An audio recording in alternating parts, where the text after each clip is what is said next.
Oh no, they actually behaved. Holy moly.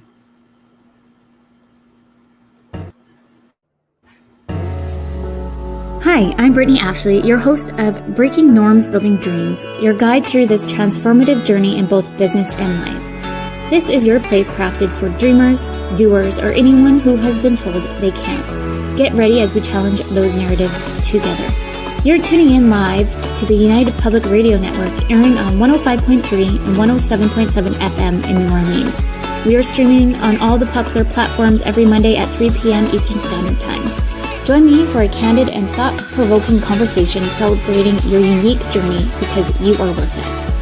Are you ready to explore the unknown? Dive into the world of the strange, mysterious, and unexplained with Eerie Expeditions magazine. Each issue is packed with spine-tingling tales, cutting-edge paranormal investigations, and exclusive insights into hauntings, cryptids, UFOs, and more. Whether you're a seasoned investigator or just love a good ghost story, Eerie Expeditions magazine has something for you. Join our growing community of truth seekers and adventure lovers. Subscribe today at EerieExpeditionsMagazine.com and unlock the secrets of the supernatural. Are you ready? That's EerieExpeditionsMagazine.com, where the extraordinary is just a click away. Dare to.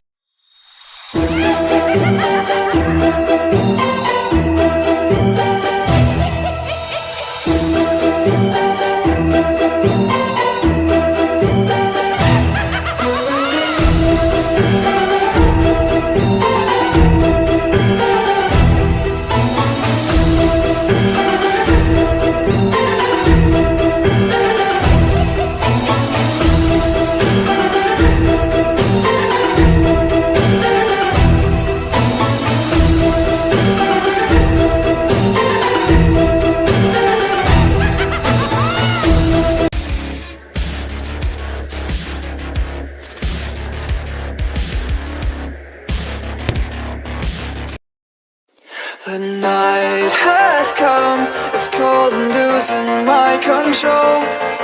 Your light is gone, and lonely darkness fill my soul. I wish that you could save me from my isolation. It's way too complicated. Let's stop this conversation. Stop this conversation. We got no relation.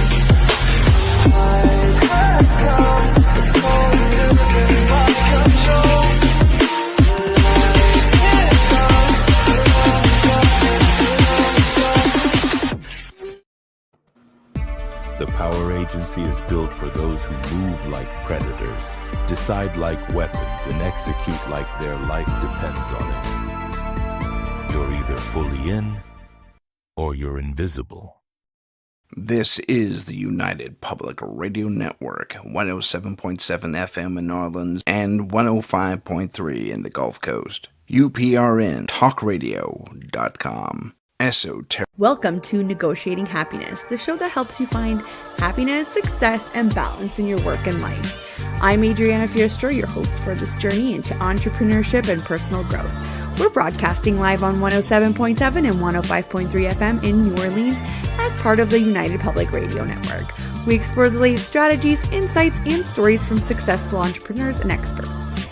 From managing stress to building a thriving business, we've got you covered.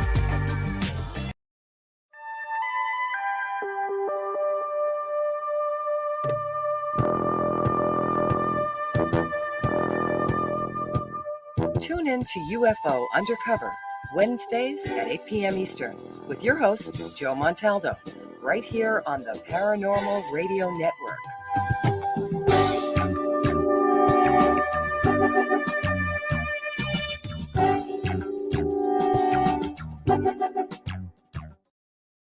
Welcome everyone to the author's Quill. I hope everyone's having a good morning, good afternoon, or good evening wherever you are listening to us in your big, beautiful, round planet. I know we cross every time zone, and this particular show goes out to about 160 countries, so Welcome everybody out there. For all our friends in Australia, happy Sunday. I know you're over there listening on a Sunday. Well, it's early tonight for the UK listeners. What is it, 10 o'clock? 10:15. Yeah, look, y'all are catching me early. Usually I'm making y'all stay up till 2 in the morning to listen to me. So welcome everyone. Welcome to Kathleen and Mike. We'll get you in just a second.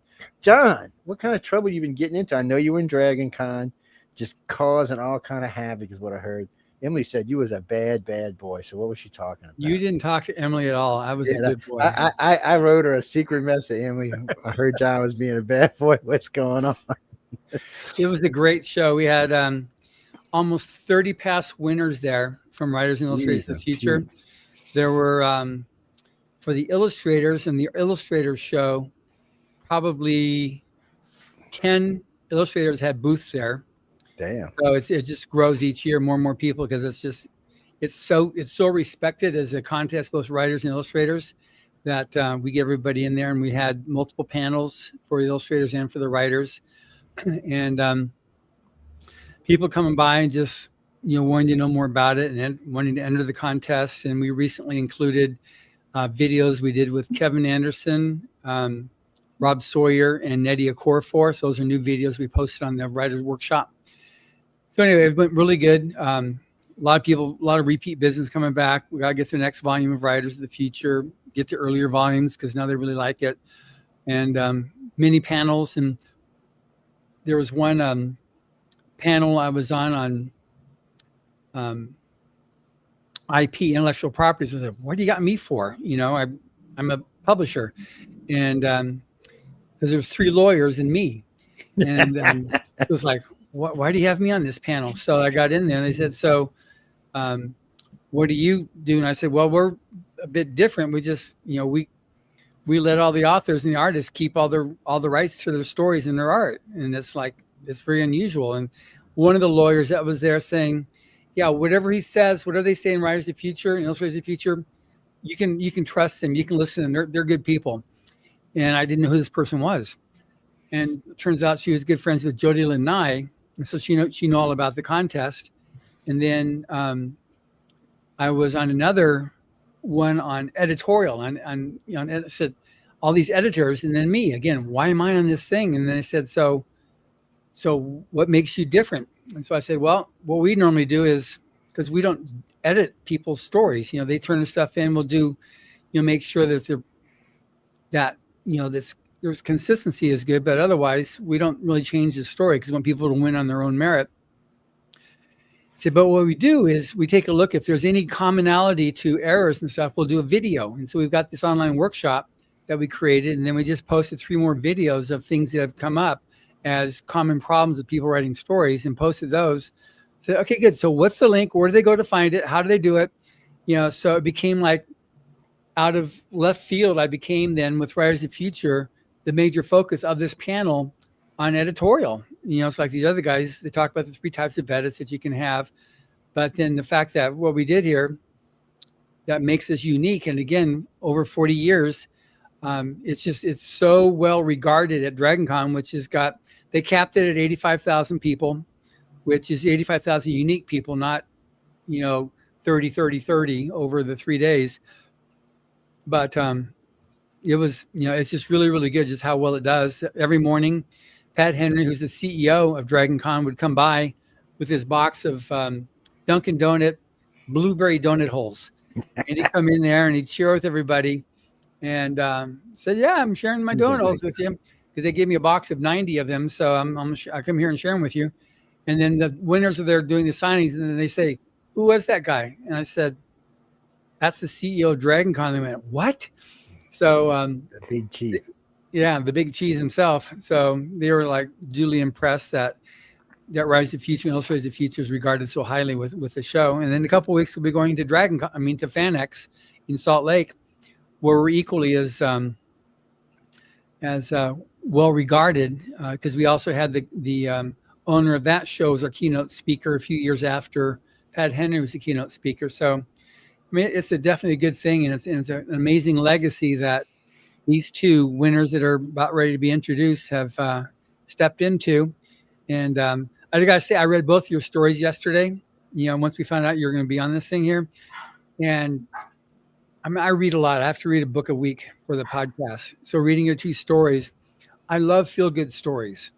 You know, I like the new Superman because it's like old school. You know, you can have a real hero, and both of you like they're good endings, they're happy endings, and they come out okay. And kind of like, yes, that's the way I like stories. I mean, some people like whatever, but for myself, I really like both of your stories. So congratulations, kudos to both of you, and we'll be talking about not as much as we will once the book's published, but it's really, really good. So I'm anxious to dig around like how it is that you came up with your stories. And I have a bit of your backstory, Kathleen, and I've seen some of your. Remember now, I haven't read these stories. Which Mike has a newsletter too.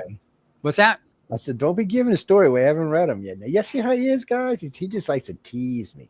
You see how he is? He's evil, man. He is evil. It's a good thing I like the guy because he's evil. I'm just telling you. Actually, I can't wait. I like feel good stories myself, so I can't wait to read them. So anyway, so I'm old school, so girls first. Hello, Kathleen. Hi, thank you for having me.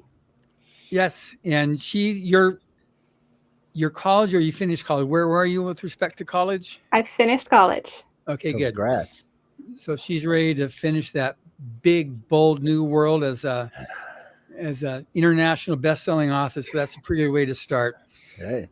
And then Mike Strickland is also, you've been entering for a while, correct? Only 4 times. So just since last year. That's pretty good. Yeah, that's good. That's good. The average is for an author is around 14 times. Yeah. It's give or take. I've been tracking them now for 7 years since I started with them, and it's about 14 times. Illustrators, it's a little faster. They're also a little younger too for some reason.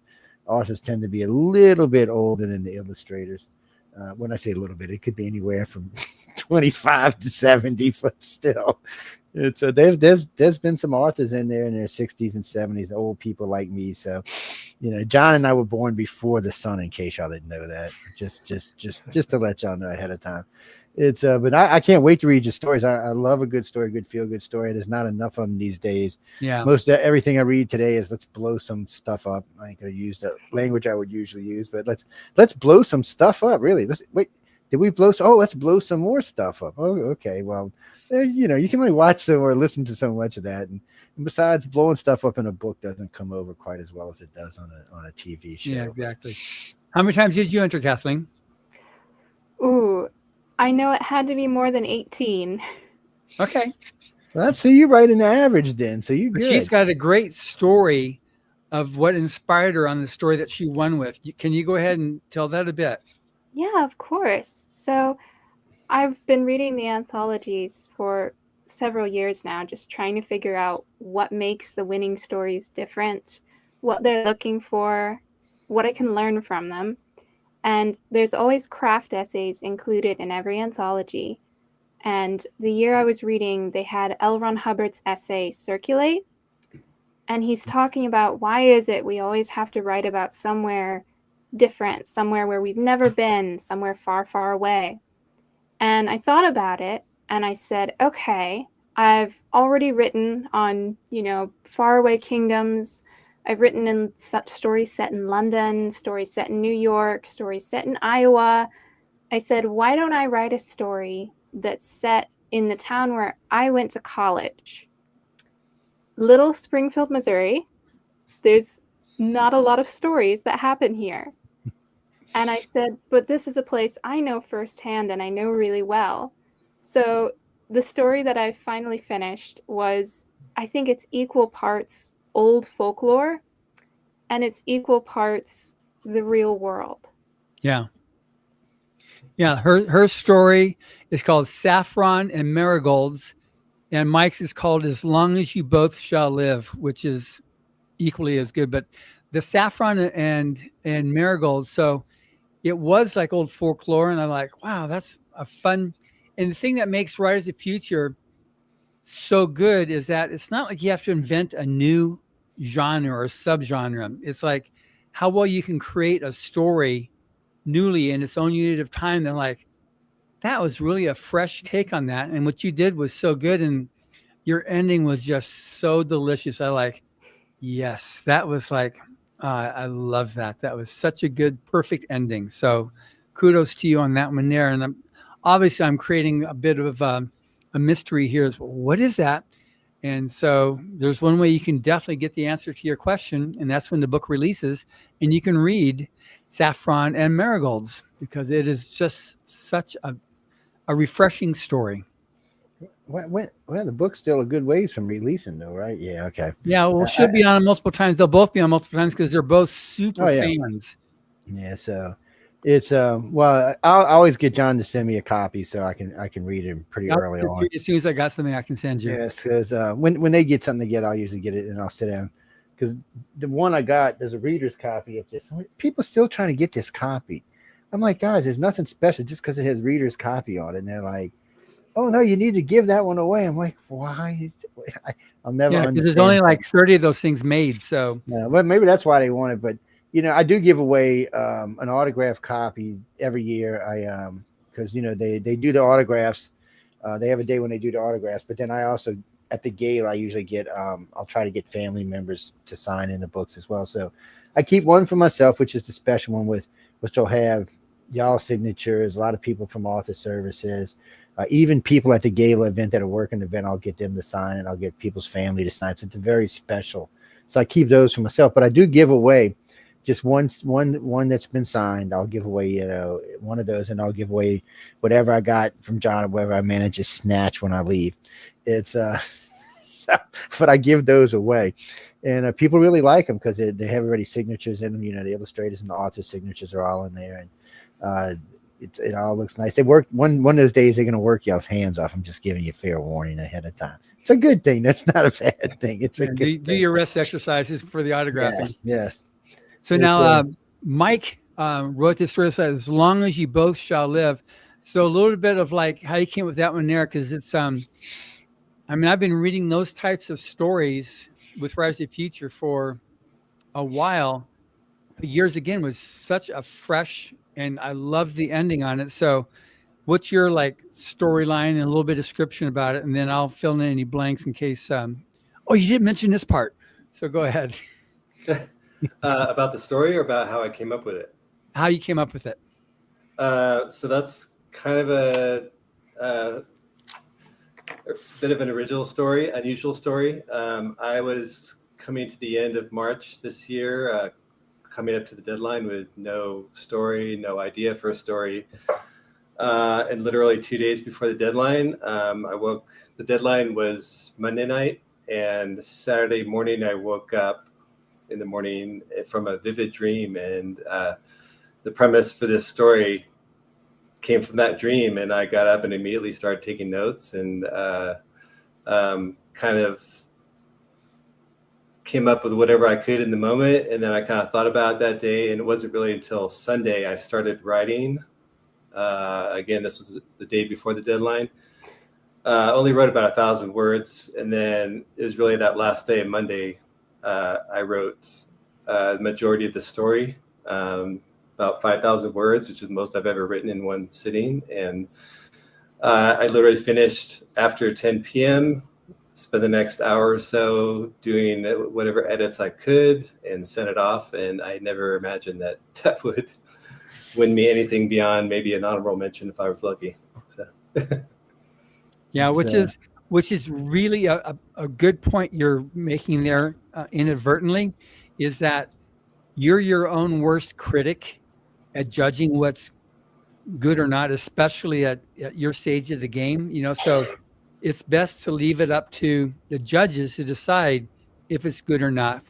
And so many times people say, oh no, your self-criticism is that fever pitch before you get that recognition. You haven't gotten into the imposter syndrome yet. You're below that. Once you get to where you've won, you've been out there, then the imposter syndrome kicks in, and then that will last for the next 2, 3, 4 decades. But otherwise, you've got, this isn't good enough. You just need to write and send it in. And then if it's not good enough, then you'll get whatever ranking you get. If you get like, thank you very much, submit again, or honorable mentions. Like honorable mention is the top 10%. So once every couple of weeks, I'll see press releases coming out on Rising Future saying, I won honorable mention as they're announcing the new novel. You know, so it's a big deal to be able to get that recognition, and editors do that too now. And it's a big deal when a person can get honorable mention, silver honorable mention, and then up to finalist and semifinalist. But it's I think Dean Wesley Smith submitted his story that he got published in Rising Future, wrote it on the last day.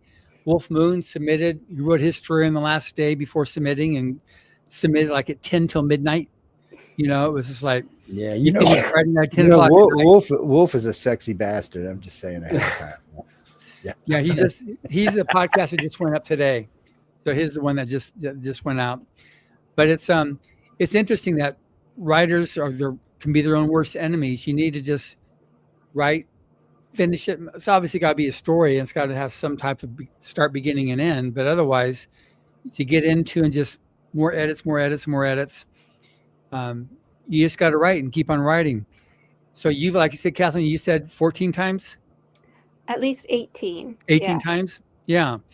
And I mean, all the greats, especially back in the pulp days, the golden age of science fiction, and even up through the 50s and 60s, a lot of the authors would saying, be willing, you know, a writer becomes a writer by writing. That's how you learn, you know. And so you write, and then, okay, next one, next idea, next thing you're going to do here, and be willing to throw away your first 500,000 words to 1 million words. You know, you need to build up a voice. So obviously you guys have established something with it. I mean, I love the stories, and they're similar to, but not the same as the stories that you're writing, those subgenres that you're writing in. You know, they're unique to your own voices. So that was really, really good. So are either of you familiar with L. Ron Hubbard's fiction? You are. So do you have a particular favorite story, Kathleen? Ooh. I'm going to try to remember the title of it. I do know what it is. Well, what's the, tell me about, describe it, and I'll tell you the title. I think it's Borrowed Glory. It's a short story. Yeah. So that's like the dark fantasy. Yes, I love that one so much. It was the first one of his I ever read, and it's still my favorite after all the others I've gone through. Yeah.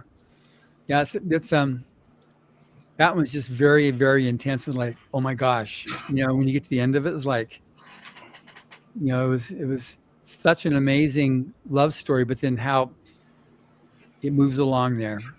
And, you know, I got to plug Wolf since I brought his name up. See that? How to write a howling good story. There you go, right there. Wolf. Yep. Guys and girls, check it out. So there's a secret about Wolf. Somehow or another, Wolf's people managed to get in a winner a year. I don't know how he does it, man. I think I told him he should start charging people. He's definitely different, that's for sure. I like him. He's a lot of fun to talk to, though. He really is. I don't know. You know, I had a lot of favorites when I had my pad with all L. Ron stuff on it, but now I'm kind of hung up. John gave me the audio version of Mission Earth, and I'm kind of stuck on it now. It's for an audio book, it was just really good. I mean, I really enjoyed it. I mean, I'm not going to lie. The first book starts out a little slow, or the first part I was listening to starts out a little slow, but that's just character building. Once it gets going, it's really good. What do you mean, read it? I'm not going to read 10 books, James. That's never going to happen, but I'll listen. I'll listen to 48 hours, but I'm not going to read 10 books. It's just not, I'm sorry. I don't have that kind of time, but I do. So are they going to be an audiobook this year? Is 42 going to be an audiobook? Yes. Okay. Yeah, we'll be doing the next audiobook on that too. So you guys will all be able to get your audiobook. And what about yourself, Mike? Do you have a favorite? I have not read a lot. I've not read any of his novels. I've read some of the short stories from the anthologies, and the one that is most recent to my mind and that I really enjoyed was Tough Old Man from volume 41. Yeah. I just thought that was really well written in terms of the world building and the pacing, kind of the descriptions. I just really felt like I was moving through the story. Yeah. Which story was the radio theater thing this year? Which story was that? It was Tough Old Man. Okay, that's what I thought. When he said, that's what we had. Because what we'll do, whatever is the story that's going to be in volume 42, we'll also do a radio show. We have the actors, because we're in Hollywood here, so we have lots of actors that love doing these shows. So they'll do the live performance of the story as well. And we do all the sound effects. And we do a special show just for the winners and judges, which some of the judges, the favorite part of the week is the radio show. Yeah, it's fun. So you have Orson Scott Card, that's his favorite part. Rob Sawyer, that's his favorite part. And of course, you'll meet these guys. Are there any particular judges you're looking forward to meeting next April? Yes. I was thrilled. Well, I was thrilled for many reasons, but I was especially thrilled to hear that one of the judges who read my story was Tim Powers. And also to learn that he's going to be running the workshop. He's been a long-time favorite author of mine. So good, yeah.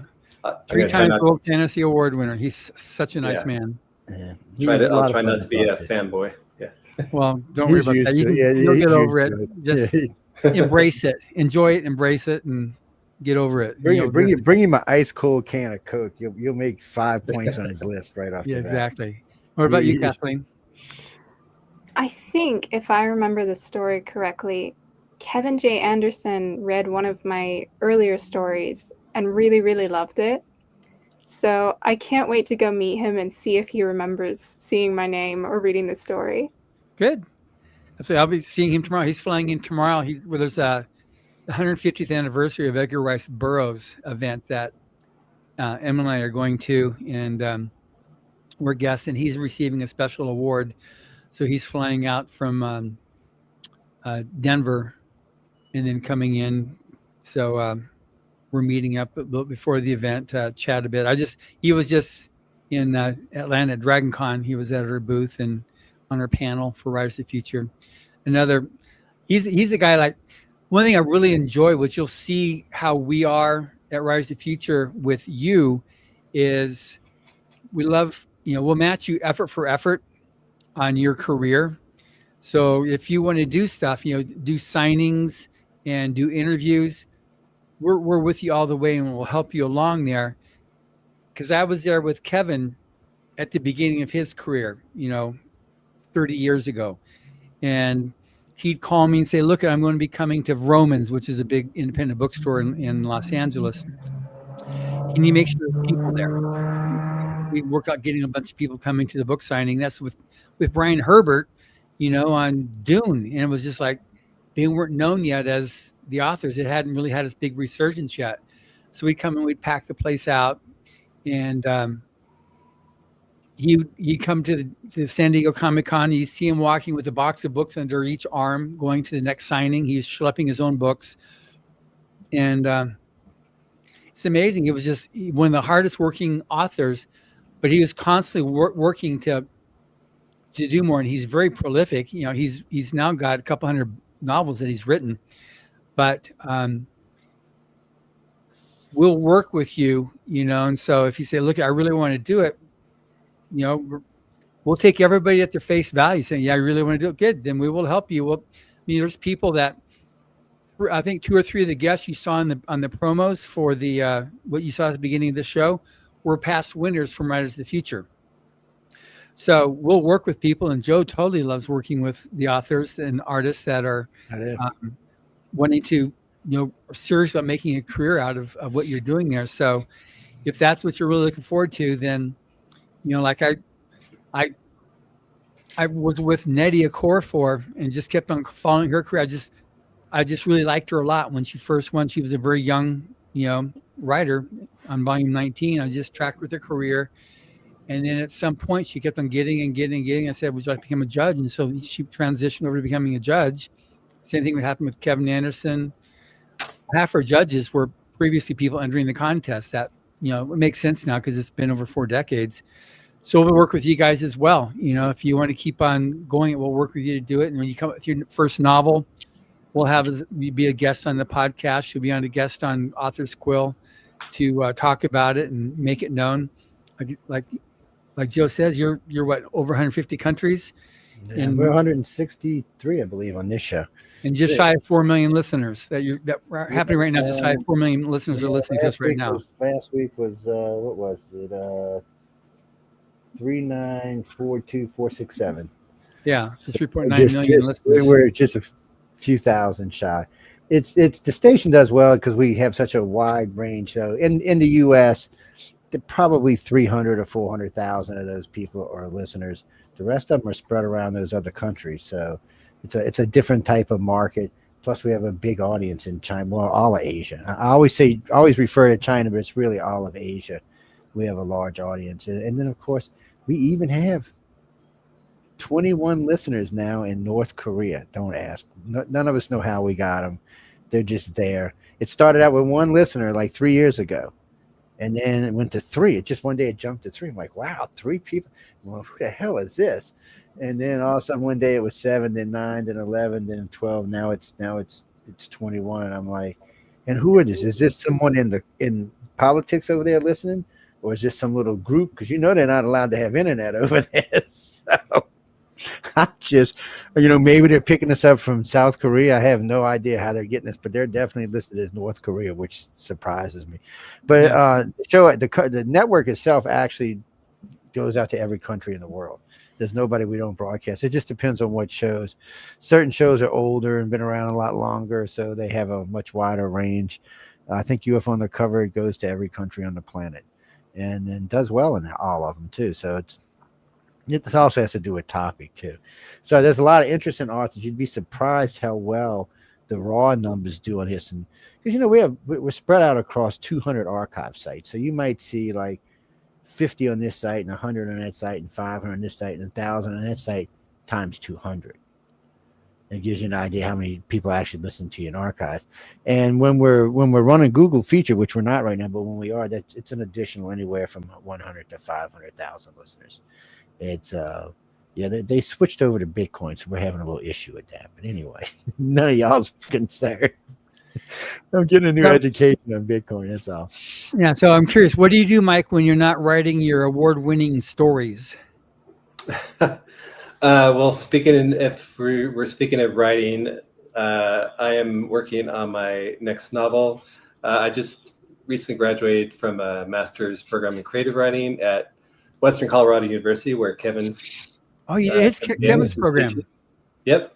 So you're in the same class as Sri Fours. That's Kevin's program is the publishing. I was in the genre fiction program. Oh, okay. But I sat in on a number of Kevin's classes, which he opens to the whole program for guest speakers and whatnot. So having just finished that, I'm working hard at work on my next novel. Hoping to have it finished before the workshop, to have something in hand when all this publicity starts to hit. So we'll see what happens. If you have it, definitely bring it and send it to me in advance so I can read it before you come to the workshop, so I can then have a special interview with you, and Joe will cover it as well, a special program just featuring you with your new book releasing. Yes, because we do it all the time. Yeah, we try to get every author we can, and we just tell Carmen, hey, we need this weekend, and he just changes it up. But yeah, we're always looking for authors that are coming out with new stuff. We do it for illustrators too. They just don't seem to do it as much. Yeah, it's a little different. It's a little different world to it. It's just a little bit different to where everything breaks down. But so you're in. So she's right in the group. So you're in the middle, man. You're with the guys that the first year I was with these guys. It was a double year because they were coming back from COVID. So I had 24 authors and 24 illustrators to torture. So the first year, the average was somewhere between 14 and 18 was the average of what it took to get in. Now, people, when we say that, we're not talking about 18 years, okay? I mean, but she'd be like a baby back then. So it's not 18 years. You can submit 4 times a year, people. Yeah. So, yes, 4 times a year, writersofthefuture.com. Yes. If I charged John $1 every time I said that, I'd be a millionaire now. I could just retire. No, it is writersofthefutures.com.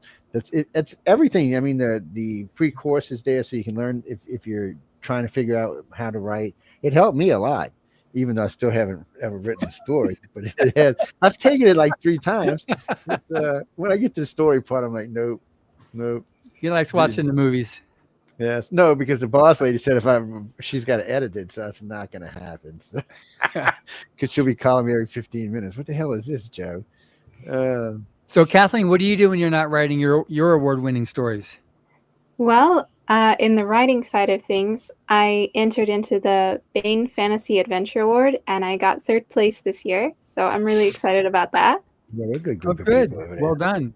Yeah, I spent some time at went and shared some pizza and drinks with Tony Weisskopf. She's a publisher of Bain Books, and I was there at the awards, and know a lot of her authors, and she's so loves Writers of the Future. When she was first starting, when she was an intern at whatever college she was going to, we were in New York, and she came there and she cut cheese and made the little crackers and cheeses to serve at the awards gala when she was at, a little pup in publishing. Now she owns Bain Books. But that's great news, because that's quite a recognition, even just, getting 3rd place, but you're on your way for that. So again, so you've done that. And then what else do you do? Aside from, I'm trying to get a lot of short stories out right now. I have novel drafts, but definitely nothing that's finished yet. But now that I know you do that at Writers of the Future, I'll definitely go back and look to see what I can do and bring to the workshop. That'd be good. Definitely. And then now, is that a window that's around your right side? Because you've got this amazing lighting on your face, like she's an artist or something like that. She's got this Rembrandt lighting set up going right now. You got the little triangle on your left cheek, and then it's coming in on your right. It's like, wow, how'd she? Yeah, exactly. Oh, man.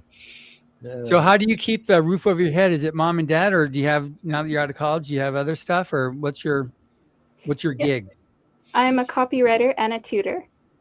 Oh, good. Oh, patience. Both those jobs take patience. And then, Mike, what do you do to keep your blurry background in alive? Well, first of all, my black background is my mother-in-law's apartment. She's kind enough to let me sit in while it's my daughter's birthday today, and I have a bunch of teenage girls going crazy at my house, so I need a quiet environment. Bless you, man. But I'm kind of at the tail end of my career. I'm hoping retirement is in the near future, which is why I kind of refocused on my creative writing. But I've had a career as many different types of writing roles, whether it's marketing, copywriting, or technical writing. Most recently, user experience writing, which is a very specialized field, kind of product and digital design kind of work. So that's. But I'm hoping to transition out and focus. It's nice when you have a little more free time to work on stuff. I sold. I've been doing radio and TV for 28 years, but my main money maker I was a general contractor. I owned a construction company, and I just sold it this year and retired. And I was like, okay, I can sit still now. It just doesn't work for me. So, but it does give me more time to mess with the station. And I brought in a station manager so that I didn't have to worry about the station, because, running the other job was plenty enough. And now that I don't have that to do, I'm harassing her. What are we gonna do next? Technically, I got a great thing. She, all I told her is how I wanted the station to run, and generally the types of formats I want across the network, and she does it. She does she's in charge of hiring and firing and everything else that goes on in between. The only thing I got to do is write checks. She does everything else. So it's a nice deal. And she is, she's tough, man. She's always trying to fire John's ass. I don't know what's up with that. No, I'm just kidding. There are a couple that she'd like to get rid of, but she for some reason puts up with him. She actually loves John and Emily. Matter of fact, I think she feels snubbed lately. I'll have to ask her about that. But her name is Michelle DeRoche. She's been in TV for 30 years, 28 years, something like that. And taking over us makes my life way easier. It gives me more time to harass John. Gives me more time to harass everybody, actually. So it's a good thing. But no, you should. I mean, really, it gave me time to seriously sit down and think about what directions I want to move the station in whole. Because technically, when people see us, they see United Public Radio, but we're actually technically two different networks. Same UPRN is labeled is the acronym for both of them. But the network originally started out 28 years ago as UFO Paranormal Radio. I mean, way back, long time for the sun rose kind of thing. That's what it was. And then over the years, it migrated in because I like to do politics. I told you that, and I like to do stuff that's more mainstream that has nothing to do with demons or ghosties or UFOs, which is fun. I don't want to take nothing away from it, but when you call a politician up and say, "Hey, I own the UFO Paranormal Radio Network. Would you come on UFO Undercover?" They would just kind of get a giggle. I mean, really, you get like a serious giggle. And then, but when I call them up and say, "Hi, I'm Joe Montaldo from News on the Flip Side of United Public Radio. Would you like to do the show?" It's a yes. It's not even an argument. They're just, especially when they find out our audience size, they're like, "Oh, sure," because that show right now is sitting almost at 5 million a week. So, and it's a good, solid, insane show. And then the one following this one is also if you ever get bored one night on a Saturday, we have a show called The Chat. It's a no rules kind of show. It's all audience run. The audience decides what we're going to talk about. And all I can say is how can I say it politely? It's insane. It's the only time they weren't insane when John's wife came on, they got all like quiet and stuff. I'm still picking on them about that, by the way. Still, I told them, matter of fact, last night I said on air, I said, Emily would come visit us more on The Chat if y'all weren't so chicken. And he's like, what? They whined for the next hour after that. I don't know. Y'all haven't met Emily Goodwin yet, but she's a sweetheart and a half. And she puts up with me. I drive her crazy, but she's actually a sweetheart and half. But she gives as good as she takes. Like, I'll tell you that ahead of time. Yep. She's really good. So, are y'all planning on sneaking any views while you're in LA? While you're out there in Los Angeles? I mean, there's a lot to see out there. They want to see the judges. They want to see the fellow winner. I mean, some of the stuff what are you most looking forward to, Kathleen, when you come out? Ooh. Put her on the spot, man. I'm not sure, really. The whole workshop, I think I've been wanting to go for so long that I couldn't tell you which part I'm the most excited about because it's so thrilling. Yeah. About yourself, Mike? That's also a tough one, but I'd probably say getting to know the cohort of winners who will be doing it with me, as well as, of course, some of these authors whose names and work I've followed for countless years. That's going to be very exciting. So, yeah. What's good too is the judges enjoy going down to the bar for they do. It's after the workshop is over, then they go to the bar, and whether you participate in libations or not, that's where people go and they just hang out, and you get to meet your cohort. But the judges are there as well. They love it as well, just coming down there and being able to chat with you, and you can ask all kinds of questions. It's a whole different thing of like. It is a whole different thing. You're up close and personal with Tim Powers or with Scott Card or with Jody Denai or all these different authors like Kevin Anderson. He loves going there. And I'll tell y'all the truth. All the judges there want y'all to talk to them. They really do. I'll be honest with you. I've known enough of them now long enough to know if they didn't want to be bothered, they wouldn't be there. Yeah. So, I mean, if you get shy, just know if you see me at LobbyCon or BarCon, because it goes by two different names. If you see me down there and there's somebody you want to talk to and you're just a little nervous, just come tell me and I'll introduce you. I do it every year. I always introduce several because sometimes, even though people see them in class and all, sometimes they get a little, I don't want to bother them. No, they want you to bother them. If they didn't want you to bother them, they wouldn't be down in the bar. They'd be up in their room. Yeah. So, I mean, they really want to talk to you. I mean, that's why they come. To them, they always call it paying it forward. But, I mean, they really are. They're there for y'all. It's amazing to me. Yeah. Where you guys are is where they were 20, 30 years ago. So they know where you are because they went through that, So you see Kevin Anderson or Tim Powers, like he's the 3-time World Fantasy Award winner, or he's the guy that does all the Dune movies, or that type of stuff. That's what you see, but you don't see is the curve where they began, which is where you are now. And so they know what's ahead of you, and so they're totally willing to help nurture that and say, okay, good. So what do you want to know? And just chat and just become, buds. And then for some of you, if they really take a liking to you, then they'll introduce you to their people, and you can help get, more, a faster launch to your career. But they can also, as you're going along, when you go back, you'll have their contact information. They say, if you need anything, just call me, write me, let me know. Yeah, so now you've got a direct line to all these instructors that puts you light years ahead of the rest of the field, because there's over 3 million books published a year, new books. So what can you do to raise yourself above and get yourself that recognition? And this is one of the main ways you can do that. So you both, I mean, I love your storytelling, Mike, from your news from Stricklandia, and you're talking about your journey as Rise to the Future. And then Kathleen, your story of how like you were inspired by that one article and just did it. Like, you had me from the word go at that point, so I'm totally interested in supporting you. So you're going to find people that are like willing to help you. And then you're going to have your own, group of winners that you become lifelong friends. And then there's various other chats that you can join, which goes back years of past winners that you can then join as well.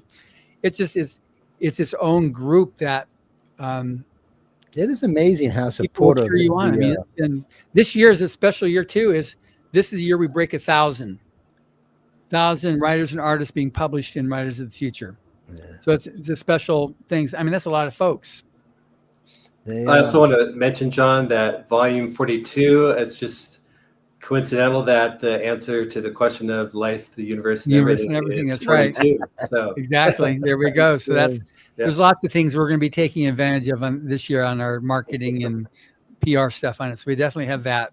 So both, it's a double thing on it. The 1,000 winners and the Fort Life, Universe, and everything. The answer to everything in the universe.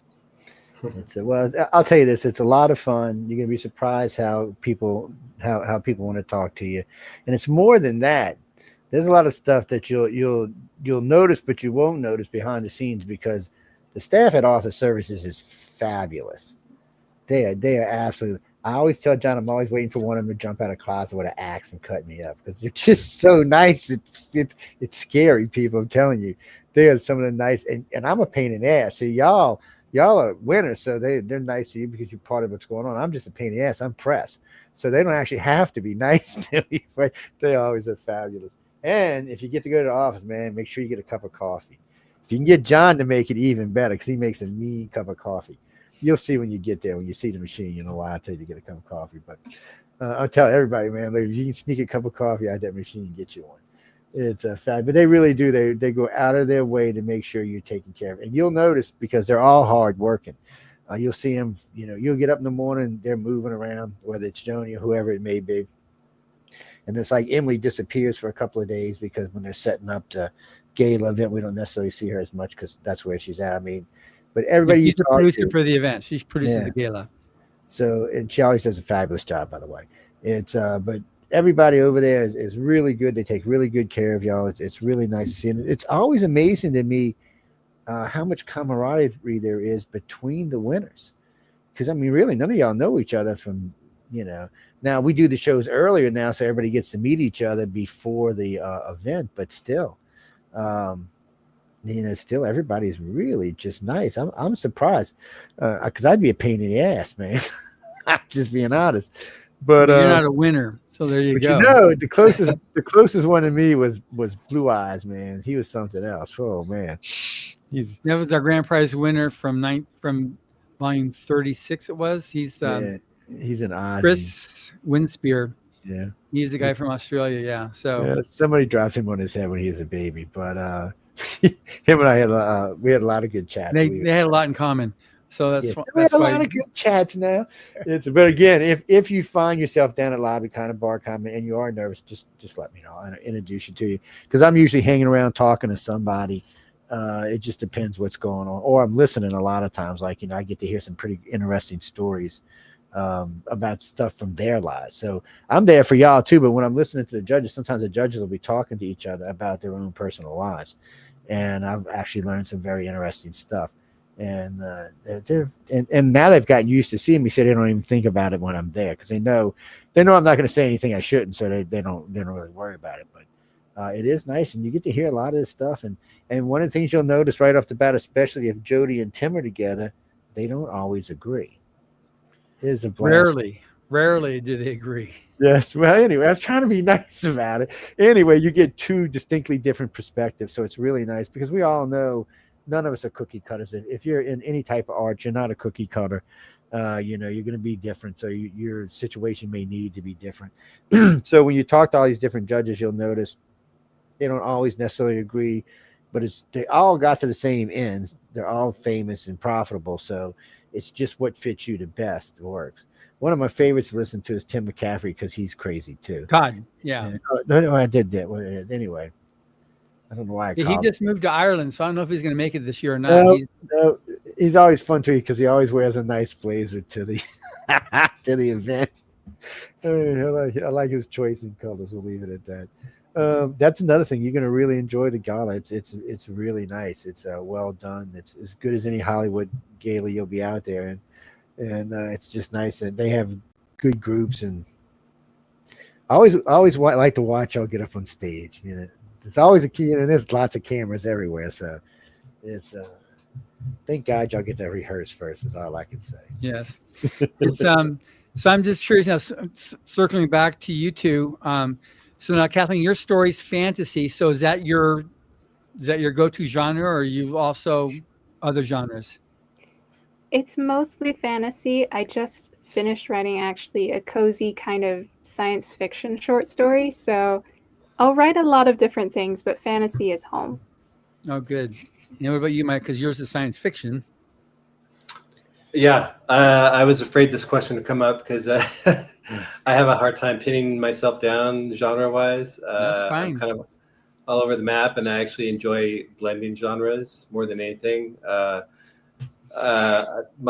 short stories I've written are kind of pretty wide-ranging, and I've completed one novel and one in progress, and both of those are ironically not genre really. They're more like kind of contemporary mainstream fiction, not genre fiction. Although the one I'm working on now has kind of a fantasy blend in it. But yeah, a long-winded way of saying I like experimenting. Nothing wrong with that, man. You need to write some near now sci-fi, man. You need to write some of that. Yes. Yeah. It's getting thin out there, man. I mean, Joe's always pitching the near future. Man, it's getting thin. It's hard to find anything that's good to watch in that particular genre. I mean, there's lots of good sci-fi out there, but But a lot of the near now stuff too also gets into the AI and the deep fake and all that stuff there, which is happening more and more right now. You've had a couple guests on a few times, Bill Fawcett, and then Bill's always great. Yeah, and what's his name from Florida? I'd have to pull it up. I can't. I know you're talking about. But anyway, but it's weird World War III. Yeah, it's just interesting. Like we just had a thing come up at Dragon Con on AI art where it blew up, where somebody was selling AI art at Dragon Con, and they're violating copyright because they had some of the Marvel stuff whatnot on it. And so when it finally came to head, they were asked to leave. They said, no, I pay for my booth. And so the CEO came up with the hall in charge and the Atlanta Police Department, and they were escorted out, and the everybody in the artist alley cheered, because it's like we want to celebrate creativity, and so that's why we have the thing also with Writers and Illustrators of the Future, no AI. And it gets harder. As soon as we say no AI, then somebody's going to try to do it, see if they can get away with it.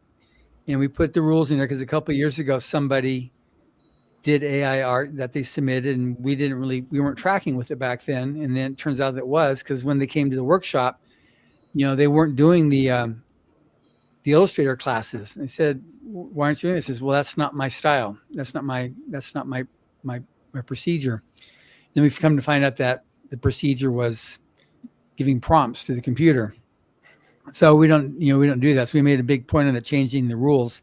We don't have AI because we wanted to have people that, I'm not saying don't use Grammarly. I'm saying where somebody says, here's the prompts. Now give me a fantasy short story about, a kid and a fairy with this and a that. And all of a sudden, here you go. You've got ABC story, or I want to do something with, near future science fiction with atomic warfare and AI deepfake, and then it comes up with the story. What was it that Sean Hazlitt wrote? Didn't he write some of that weird World War stuff too? Yeah. I'm sorry, guys. Yeah. I mean, he's one of the hosts on the network. He's one of the past winners. He hosts on the network. Yeah. Matter of fact, the coordinating judge for the Illustrators hosts on the network. She came on she's on between John and I. So people, if you ever want to learn about art, there you go, right there. It's either her or either Echo or Lazarus. One of them will be there. Lazarus, her old man. So, but you'll see one of the two of them up there doing it. They're both pretty good artists. She's the better artist. He's the better writer. So, yeah, he's like the art director. That's what he did as a profession, and her whole thing has been, creative art. But it's as these are both writers here too. We've got, so many of the winners have gone on. 2 years ago we did a check, and it was 62% of the winners have gone on to successful careers using either illustration or writing with their profession. So that was pretty good. We were happy about that.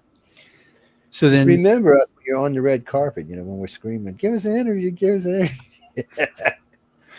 you never know who's going to be. I mean, I've seen a lot of y'all take off. That's another thing too. When you get there, they teach you about that was one of the things that actually kind of surprised me, is that you learn quite a bit about the financial side of this and how it actually works and what you should be doing and what's the difference between different types of companies and stuff.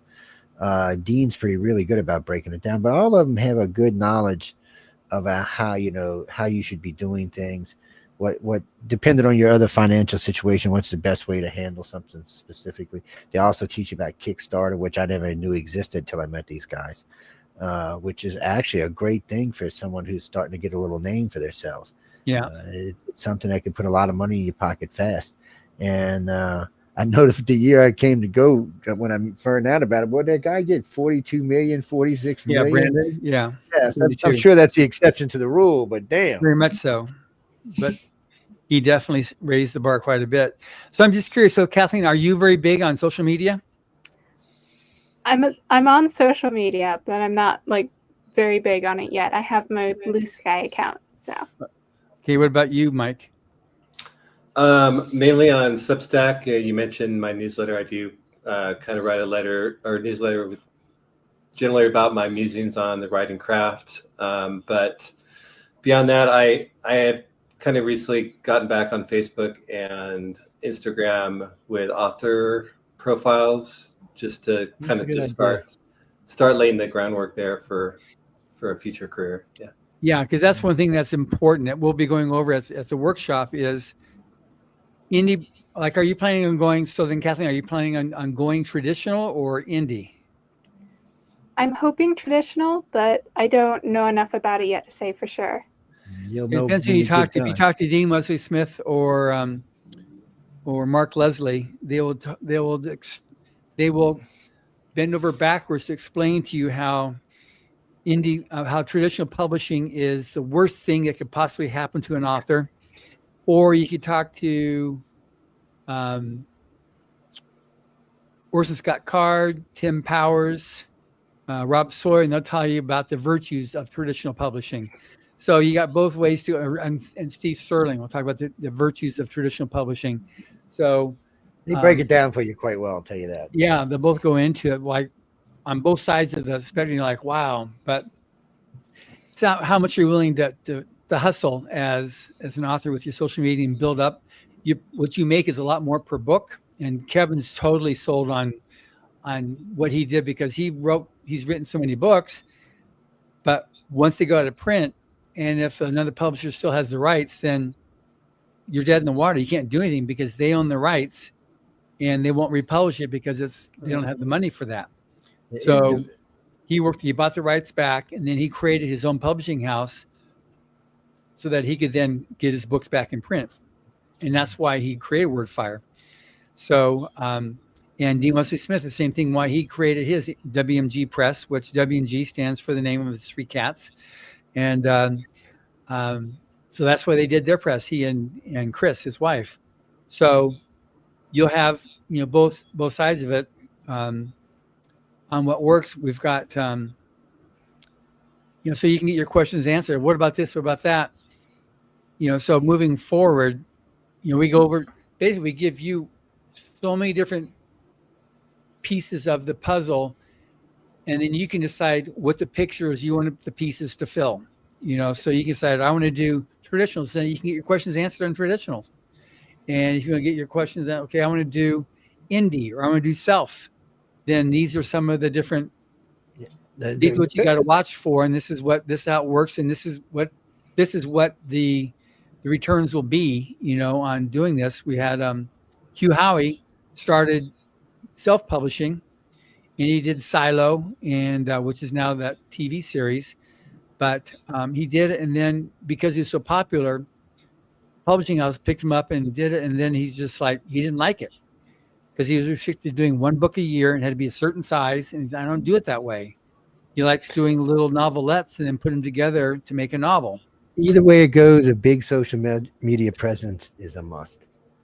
Pretty much these days, having a social. So know this: you can outdo yourself just with X and with TikTok. Will outperform, those two alone will outperform all the rest of the social media put together.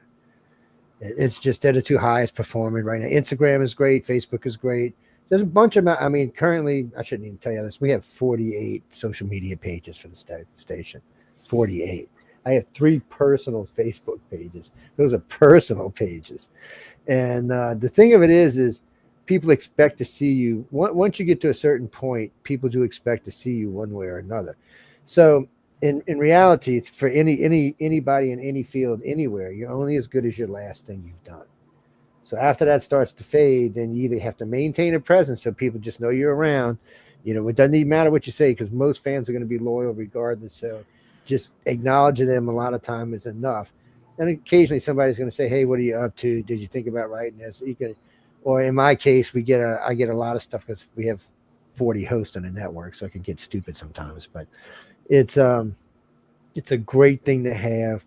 It allows you to really put out stuff. It also allows you to retrieve ideas from people who have read your books or have seen you for a while. The reason I said X is because for some reason X moves at an exponential rate. It's the way it's designed. It's constantly growing, scrapping. They also have a lot of ways you can set up. You can sell right off of X. Same thing with almost everywhere else. And what's really great now is a lot of them are interchangeable. Like my LinkedIn, my Instagram, and my Facebook pages are all connected together. Right now, we're broadcasting to Roku, Rumble, Facebook, Twitch, and X. That's not including the other 200 servers that we're on around the world. That's just our video feeds going out and our television feed. They're just sitting there. That's how many people are watching y'all just on those. And then it comes and goes on which. But I always tell people when it comes to social media, get what fits you the best, what you feel the most comfortable with. Because you're the one that's going to have to be making it, unless you cheat like I do and get a manager. let her be their headache. It's you'd be surprised how many people will donate their time to you if they think you're worth it. A lot of people will help you out. They'll put posts out for you. Word of mouth is one of the best advertisers on the planet.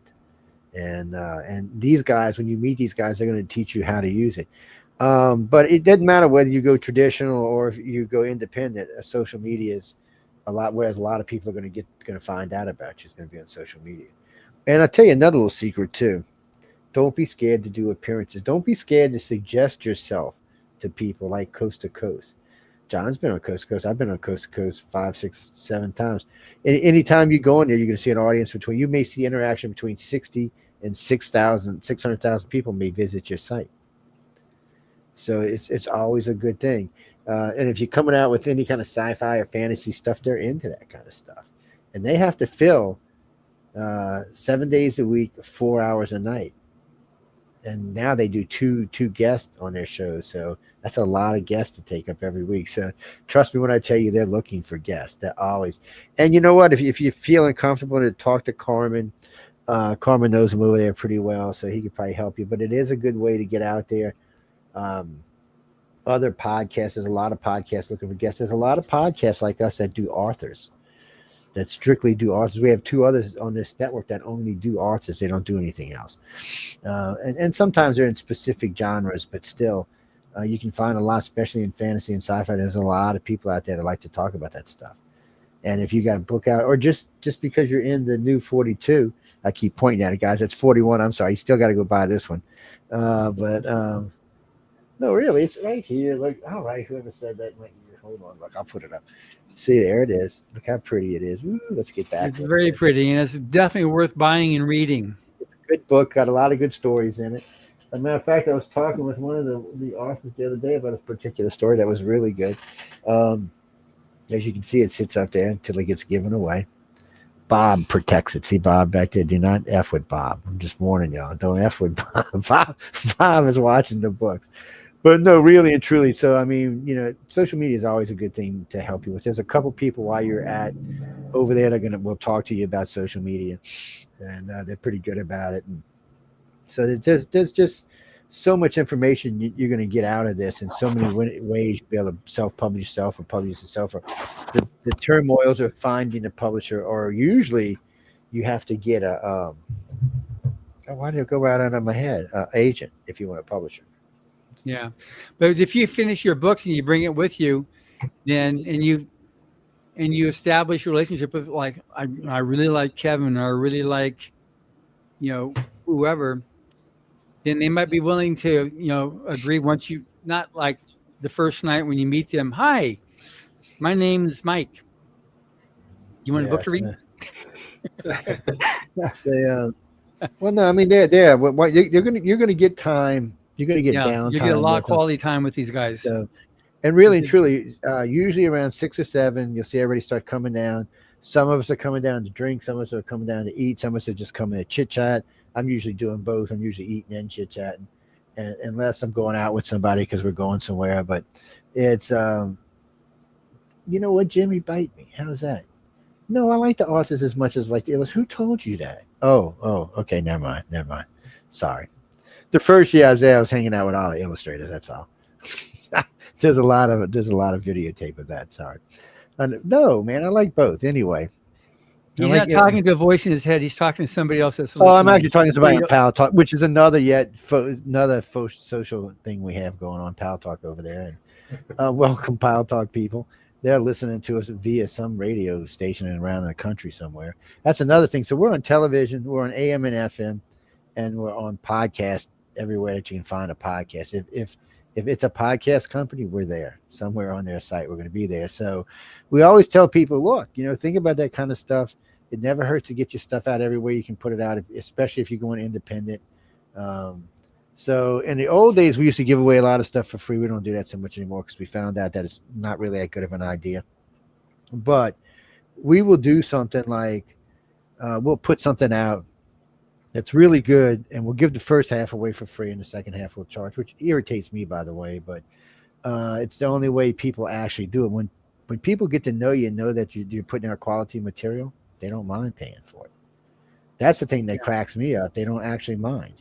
And a lot of people, especially in today's environment, are more willing to actually buy something to help you out because they know, just like them, you're having a hard time in life. So they're more willing to help out. But and social media, you'll grow into it. Everybody eventually does. You were in college. It's hard to be on social media and be in college because either you got to be dedicated to your social media or dedicated to college. There's not much time. I mean, I see some people out there, but most of them that are serious about their college aren't on social media. That usually. So what did you graduate with, Kathleen? In 22. And what was your was it arts or? I did Bachelor of Arts in English Creative Writing. Okay, I thought you were going to say, oh yeah, I was an engineer in molecular phenomena in. Don't, a lot of us have degrees we don't use anymore, so it's life's like that. Sometimes you learn something and you decide you want to do something else. So your objective then, Kathleen, is to be a writer. That's your objective. Yes. That's awesome. Well, we'll see. And then, Mike, your turn. You're at this point in your second career. You're going to double down on creative writing. Yeah, I don't know about my second. It's probably like my fourth or fifth career. But, Okay, your next career then. Yeah. I sit corrected. Yeah. I went to my bachelor's I went to film school at USC there in LA, and so I tried to go the screenwriting route, and I did that for a bit, or I tried to break into that, and then after I gave it my best shot, I kind of went and had a new career and kind of got away from my creative writing, and it was really just the last couple of years that I've reconnected with it and went and got my master's degree and won this contest. So hopefully I'm off to a good start. Well, it's one of those things like winning the contest.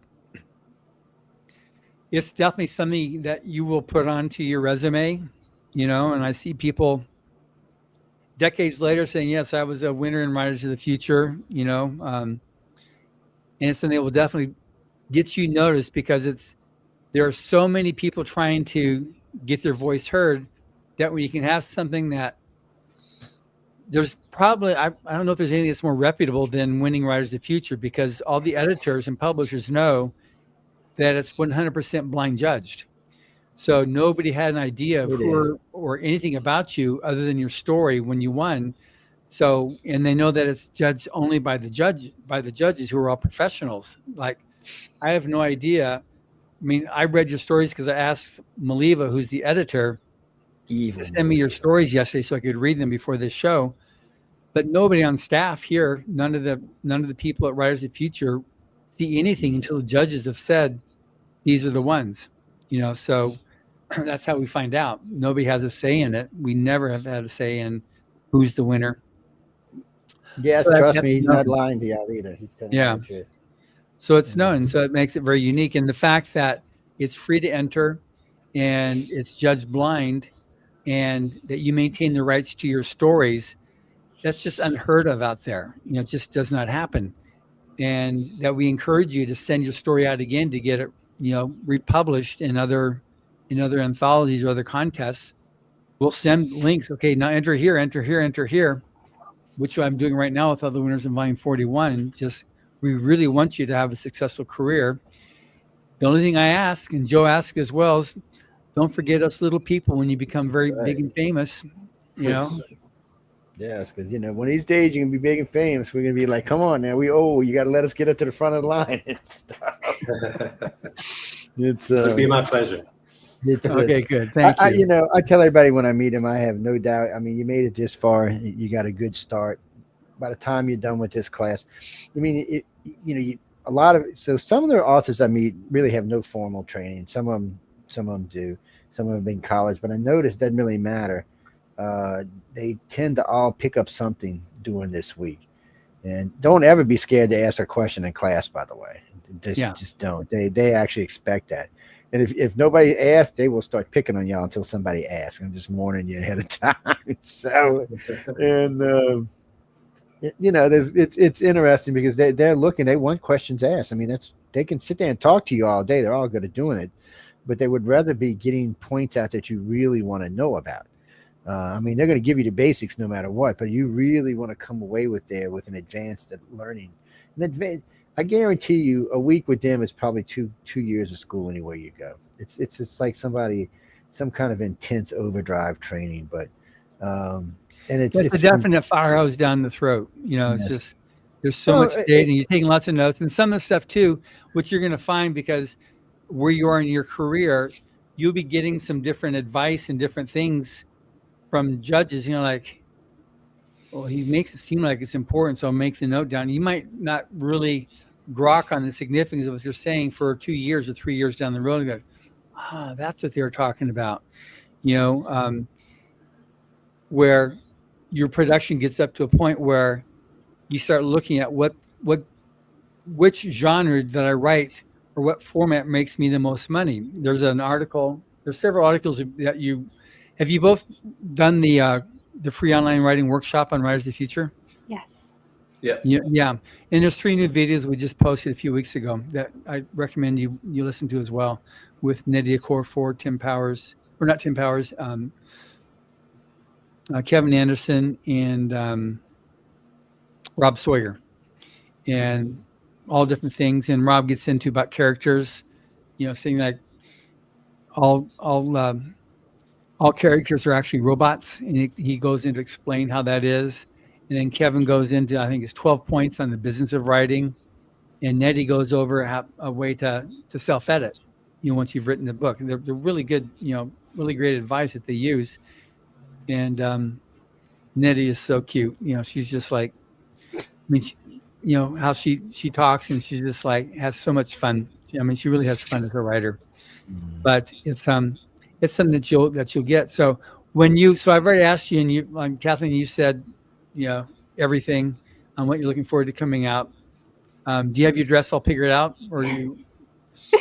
I do actually. I went shopping with my mom, and we found a really nice dress that I'm very excited to wear. There you go. Oh, good. Yeah, it's a big deal. It really is the Oscars of science fiction and fantasy. We'll have 20 to 30 media will be there on the red carpet doing interviews and taking photos, and then it's a 6-camera event that we have there. So it's a full production, like a Hollywood production event that we do, and you'll rehearse. And I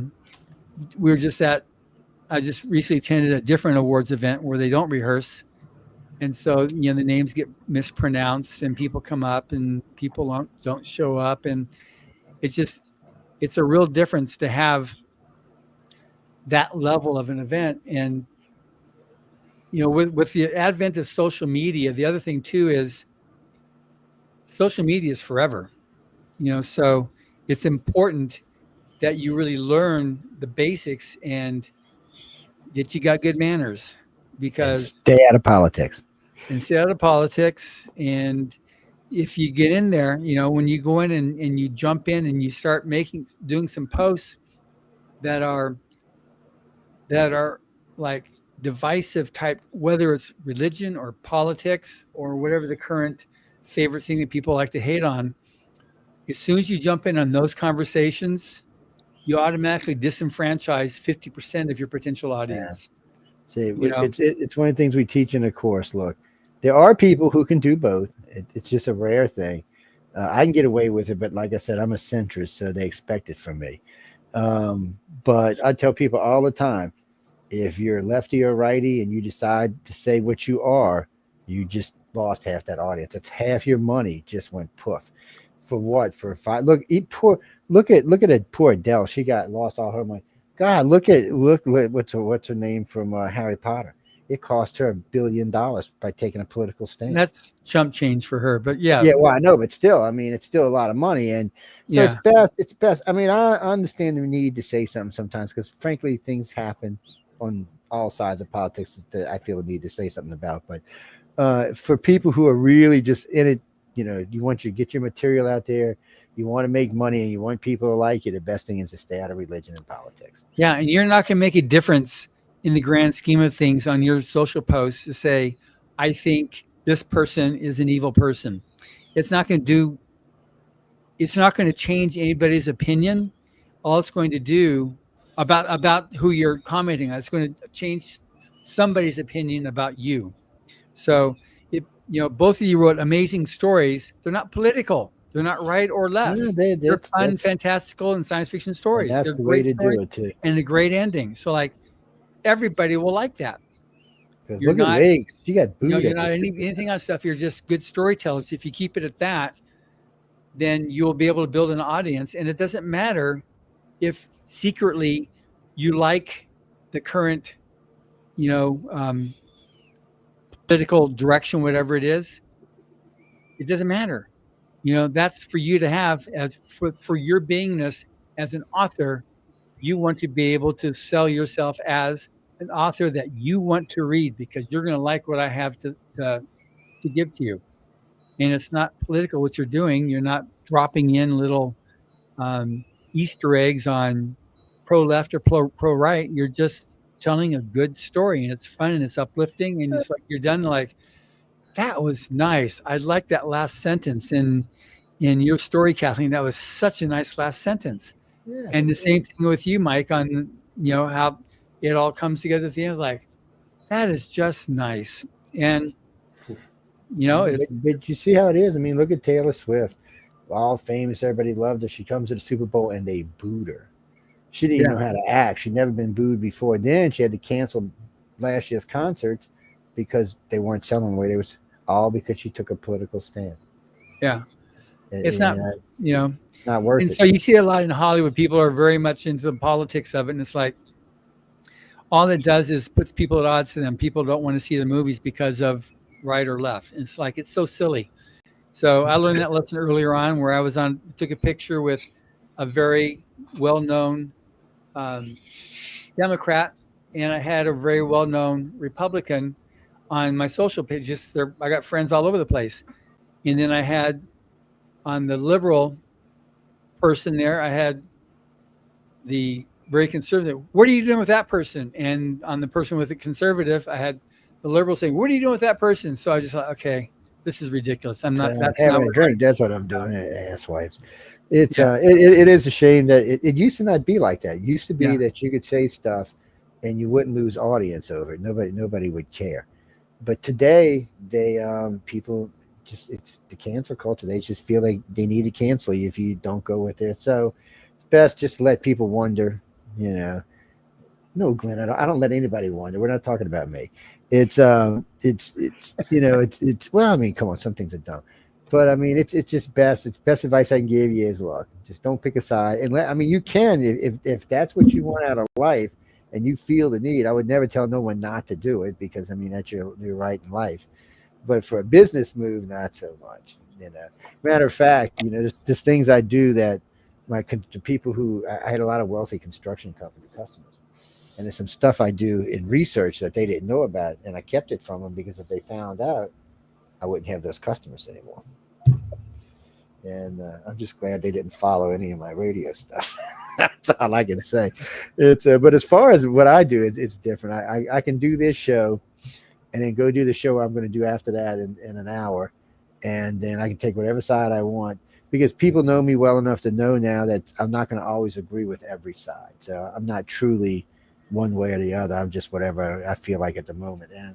And generally, when I see a perfect political society or a perfect religion, I'll get up there and look what we found. But until then, I'm having too much fun. It's too much fun for me. So if you ever get something you don't like, write to me. I'll say it for you. You see how you can get around that. What were you going to say, Mike? I was going to say I'm excited to check out some of Joe's other programming. I got to tune in. Yes. Yeah. Well, like I said, the chat is a fun show because most of the time we try to keep politics out of it. And if we have guests, we almost always leave politics out of it because we don't want to. Friday night is politics night. Yeah, Friday night is politics. Sometimes I'm way left, sometimes I'm way right, sometimes I'm in the middle. Trump is a challenge. Because I didn't vote. I got to be honest. I didn't vote for Trump either time, but I do kind of like him a little. So that gets me in trouble all the time because I got a lot of Democratic friends, and they write me not friendly stuff. We're still friends, though, by the way. But they do write me stuff like, Joe, I can't even use the language on here. And I'm like, well, that's just the way you feel today. I said, but still on for dinner Friday night. Oh yeah, we're going out to dinner. Well, that's okay. And then at dinner they'll try to convince me that the other guy was crazy, but but they don't get to the point where because they know I can go either way, they don't get into that like that Trump derangement syndrome or some other kind of crazy syndrome where they just can't let go. We'll have dinner, we'll have drinks, and then we may start talking about aliens or something that God knows what we're going to end up talking about. But so I've kind of figured out how that works, but for most people it just doesn't work that way. And over the years, I have found that friends are not always friends. Especially when you start getting just a little bit famous, you'd be surprised how many people can be, maybe nasty is not the right word, but not as friendly as they were before you got a little bit famous. I'll never understand that. I mean, if they're good friends, you see, all my good friends are happy anytime they see me somewhere on TV or something. They're like, I see you on TV, you ugly blankety blank, stuff like that. But it's not always like that for people. So be careful with that, and be careful with strangers who just walk in and say they're your best friend. Always check people out, especially if it's internet related. Internet is notorious for not good things. But again, by saying that, you still need a good social, because think of it this way. The other day, this guy, I forgot what it was, some little plastic toy thing. He put it on TikTok, right? So he'd been trying to sell it all over. He even tried to sell it to Shark Tank, couldn't get him to buy it. He goes on TikTok and one day sold 4 million units at $30 a unit. You do how much money he made. That's insanity how much money he made. And it's just one of those kind of things. So now one thing that we do teach quite a bit there at Horizon Future is your group, your friends, like making sure that you've got like a good team of people that, that doesn't include the quote unquote well-intentioned friend, like, well, I don't know, maybe you're not quite ready yet, because we really encourage people to get, your friends, make it somebody that they're supportive of you, and don't make this little, where you finish talking to them, you feel like, I don't know, something's not right, so that you don't have those types of friends.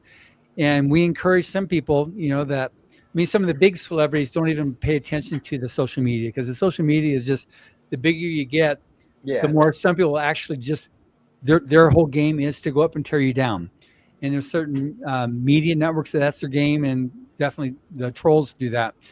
But for yourself, which is a big plus, what you're going to have with Writers of the Future is you're going to find other like-minded people that you can group with and share stuff with, who won't make you feel a little bit like, I don't know, maybe I'm not as good as I thought I was. Those types of friends. Yeah. Have you done stuff I'm just curious, is that something that you've done a pre-calling, or you've worked out so you have people that are supportive around you as your close people? I do through my recent grad school experience. I had a cohort of 14 of us in the genre fiction program, and super tight through that program, and they're kind of in the same boat, the beginnings of their creative writing careers. So I'm lucky that I already have that. I'm looking forward to having a second. Yeah, you definitely will get that. Yeah, that's good. What about yourself, Kathleen? I think I have a few that we're all writers, but when we're friends first, before we ever see each other's writing, I think that helps, because we want to support each other no matter what. Yeah. Mm-hmm. That's good, because you'll find people that are, even right now, just meeting Mike, you'll be meeting more, the other 10 more people, and plus the illustrators too. You'll find when we do the art reveal, that's always that is such an emotional event that we do, where you will be outside in the hallway. The illustrators will have all the art put up on easels in the room, and they'll stand around the side of the room. Then we open the door, and they all walk in, and they got to walk over, and they pick out. You don't say anything. They or you will be the ones that will walk in, and you'll find the art that's your story, and then the illustrator will come introduce themselves to you. It's such an emotional event there, because everybody is so high strung and pent up. Like, are they going to recognize my art? Will they find anything in my story that they can illustrate? It goes up. It's a two-way street on that. And then when it all comes together, it's like, again, friends for life. You'll make so many amazing friends over this 1 week period that you're going to be there. And we pull the art reveal up to where it says after the first day, so that once you meet your illustrator, then you'll be able to have a relationship for the rest of the week there. And it's not going to be, we don't have to tape up the books and all that kind of stuff, because after the first full day, then boom, there's the book that's been released to you. So you've seen it, and the art's been seen, because we don't show the art until the workshop begins. So you won't see it online. Joe doesn't show it at all. Yes, I've been threatened not to show it. So. Yeah. The big boss we go, it's great art, see? And we'll do it like that, and that's as far as we do, and up to where the book's released. The boss was watching John and I one night as we were flipping through it, and I get a text. Y'all not showing that, right? I said, no, we're just flipping through real fast.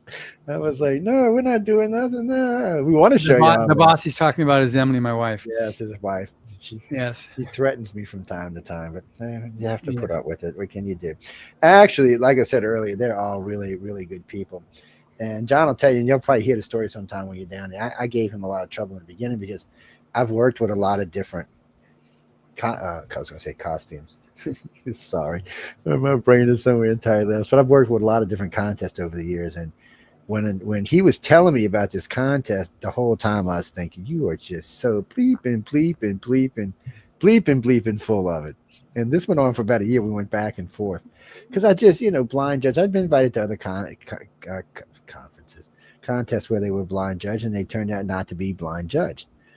So he finally invites me out, and I'm out there and I'm talking to everybody, and it's blind judged. And I got to know everybody really well. I got to know the judges really well. He was waiting for me to give him a handler when he came out here. Yes. Well, hey, look, I didn't, when you get out to places, because a lot of people tell you a lot of BS because it's free press. And I like John, but I just didn't think, I said, no, none of this is going on like this. And what got me it wasn't so much the fact that everything he told me turned out to be true. It was just in the manner it turned out to be true. First off, everyone at Arthur Services were fabulous. And so I asked him, I said, I want to have complete access to everybody, to the people who work there, to the winners, to the judges. So the entire time I'm asking questions nonstop, and they're just coming back from COVID. So they're like really busy, and they were still taking time to stop and answer my questions. And it wasn't like, no, they were just answering the question. There wasn't no, humming around and be trying to wait to think about something. They just answered the question. And it was really, really, really nice. Poor Maliva, I probably almost drove her to drinking. And they just, every question I asked, they answered. When I got to the judges, I asked them pretty harsh questions, and everyone answered not just, but answered pointedly and told me their whole experience, but how they got to where they are, what they were doing, and why they were judging this contest. It was more than I was hoping for. And then as I got to meet all the judges and they told me how they got your stories, I was like, well, shucks, this really is blind. So then I got to meet the coordinating judges, and I wish, I shouldn't say I wish, but I was really happy that I didn't actually find anything, because I went there to go find some. John will tell you that's what I was there for. And I was looking to say, okay, there's some BS. Somebody was BSing me. I was just waiting, because I've been so disappointed by so many other contests. I was just waiting for the proverbial shoe to hit me in the back of the head. But it's not, and I advertise them everywhere I go now. And I do a lot of speaking at colleges. So when I'm speaking there, I used to advertise them. Now that people already know I'm associated, so they'll just start asking me questions. So they'll ask me like 5 questions on what I was there lecturing for. And then the next 30 minutes, can you tell me about writers of the future? I'm like, well, I can. It's not actually what I'm here for, but I can. And so I tell them the whole story and everything. It really does help people to feel more comfortable with writing to them. And because it is what it is. And it is something that has name recognition. When you go out and show somebody the trophy you won or show where you won, they're going to pay more attention to you. They're going to go, well, wait, this is actually someone who's seriously writing. This isn't, and somebody's just playing games. Because I meet a lot of authors that I don't think they really want to be authors. They just wrote a book, and the book had moderate, fame or something. And then after that, they're kind of lost, because I don't think they actually wanted to be authors. It was just they had a fit one day, wrote a book, and it actually took off a little bit. So it's kind of weird. Like I said, I have personally talked to more than 2,000 authors since I've been doing radio. So I got a unique understanding of authors in general, and and there are just different layers, different things. Y'all are more serious. You can tell both of y'all have tried already. You're educating yourself on it. You're not playing around with it. You really want this, which is always nice, because it always seems to work better when you really, when I got into construction, is because I enjoy doing it. I got a bachelor's in science and advanced avionics and electronics, no less. And a friend of mine tells me, he said, why are you doing this? I said, because I really like doing this. And I said, I make a lot of money too. I liked helping people. So I ended up at what I did for the next 40 years until I decided to retire. But that and radio, both of them allow me to help people in ways that I couldn't do on my own. So it's a nice thing. I have faith in y'all. So hopefully I'll be seeing some big movie up on the screen. wait, I recognize that name. Oh shit, wait a minute, where's my phone numbers? Call John, get a phone number here. So I hope to see both of y'all do really well in the future. So have either of you done? Well, actually, did the TV station call you, Kathleen? Did that ever happen? It wound up being for someone else, so it was just a little mix-up. Okay. Yeah, there'll be more happening. You'll get a minimum, but you guys will end up with more because of just how you've already been so vocal about Writers of the Future. So you'll be getting a lot more media between now and the event, and then the event you'll have media, and then afterwards have media, because I promise a minimum of 3 media per winner.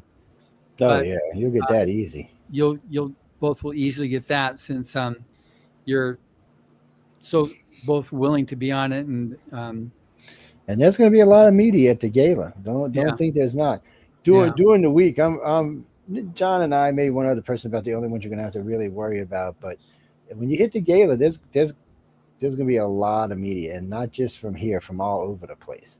It's I do notice that we see a lot of Chinese media there too as well. So it's you just never know who's going to show up, but there's a lot of it there. So just be ready when you get there.